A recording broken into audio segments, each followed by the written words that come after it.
There is no such thing as the domestic dog. Let's look at this word domestic dog.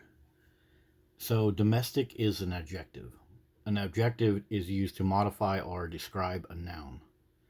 So, the word domestic is defined as living near or about humans, relating to the origin of a country, relating to household or the family, chores, happiness, devoted to home duties and pleasure, indigenous.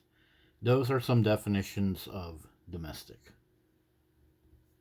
The only one that really describes dogs would be 1A, living near or about human habitations, like domestic vermin. Everything else does not describe dogs. All of these definitions, they require constant training, constant treats, constant access to our resources. And number 4, for example, devoted to home duties and pleasures. Dogs are not devoted to any such thing. Dogs at the home bark, chew things up, put feces all over. So this doesn't sound like the proper word for dogs. So since domestic is an adjective, let's have a look at that. So adjectives are words that describe the qualities or state of being of nouns. So that means that the word domestic is trying to describe a dog. It's modifying it or creating some kind of specific feature of it. Here are some examples. Margot wore a beautiful hat. So beautiful is the adjective. So that indicates there's a possibility there's also a type of hat that isn't beautiful. Like this example here, the scariest villain. That means there also could be a villain that is not scary.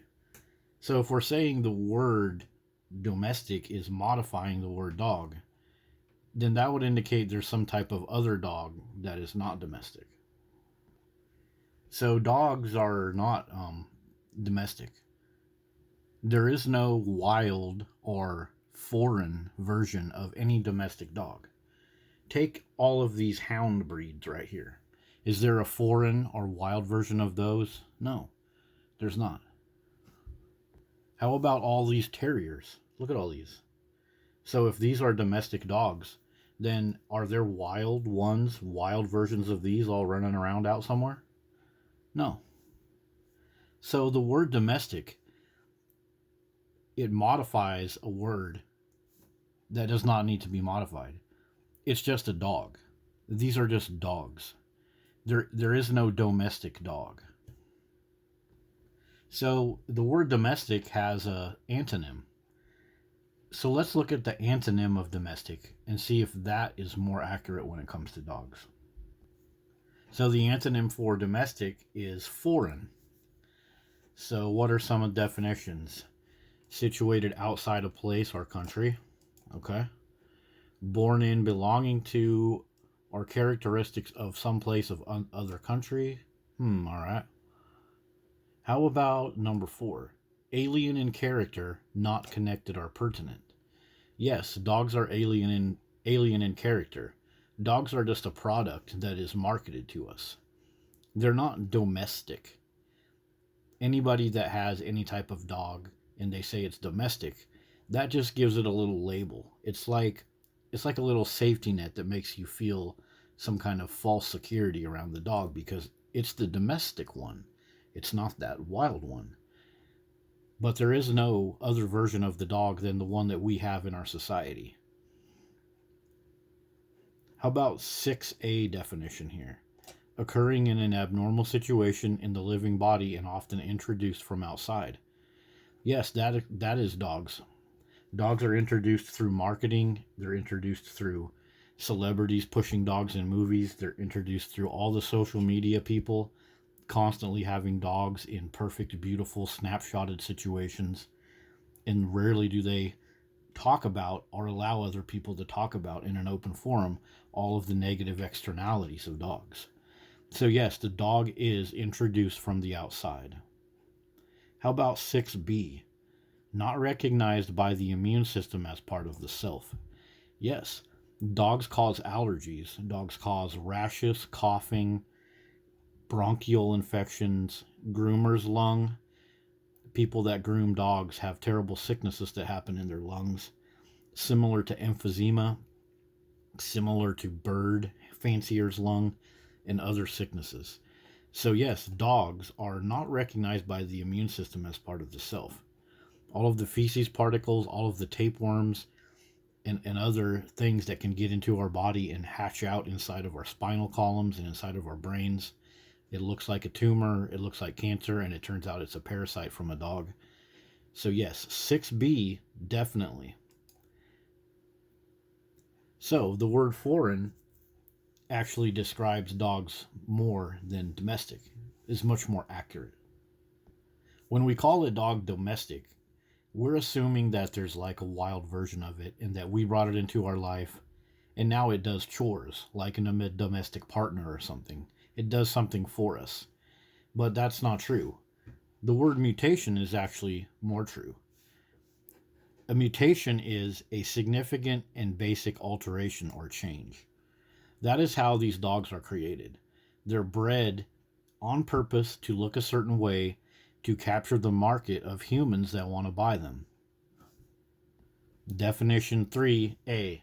Relatively permanent change in hereditary material that involves either a change in chromosome structure or number. All of the dogs, the pedigrees, the mutts, they're all bred on purpose to look a certain way. And that changes their chromosome, it changes their hereditary material. It's just like when someone breeds a corgi with a sheepdog. You get a sheepdog with really short legs. What are some examples of mutation in a sentence? The cat's short tail is a result of mutation. The condition is caused by a genetic mutation. The building is a mutation of the original design. Dogs are a mutation of any kind of original design by nature.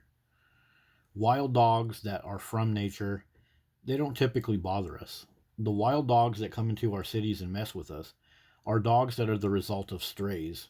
Strays that breed, overbreed, and sometimes breed with actual wild dogs. So, yes, dogs are a mutation of the original design of dogs. Dogs are not designed to live in our house and create all kinds of problems for us. Barking, biting, death, all the stuff that dogs bring, all of those are a mutation of the original design. They weren't designed to be a product for us to buy. They weren't designed to be our fur daddies, fur mommies, siblings, any of the things that dogs are marketed for. That's not what they were designed by nature to do. It goes against nature. It goes against everything. So yeah, mutation, definitely. So let's look at one last adjective that I think is the proper one to use when it comes to these dogs. Invasive. What is invasive? Tending to spread quickly in an aggressive manner. Yeah, that's what dogs do. Growing and dispersing easily, usually to the detriment of the native system and ecosystems. Yes, dogs propagate our society more and more. More and more strays, more and more households with not just one dog, but people have to have 6 or 8 dogs. More and more shelters overflowing, more and more veterinary suicide. Yet, what do we do about it? We just keep getting more dogs. So yeah, growing and dispersing to the detriment of the native species and ecosystems. How about definition 4 here? Tending to infringe. Yes, dogs infringe on our rights all the time. The right to peace and quiet when they constantly bark. The right to a clean environment when our parks and trails are filled with feces and plastic bags filled with feces. The right to just walk around and not have somebody's dog overtake them and then try to come after us. A lot of times when we see people walking their dogs, they are being overpowered by their dogs, being pulled on their face. And what about our peace and quiet? What about our right just to go into green spaces in our neighborhood and not worry about dogs coming after us? So yeah, they definitely infringe. Definition 4, infringe. So that has been our quick look at the compound word domestic dog. In my opinion, there's no such thing as a domestic dog. It's simply a dog. And there are many more adjectives that more accurately describe what this creature is. It's a mutant, it's invasive, and it's foreign to our human world.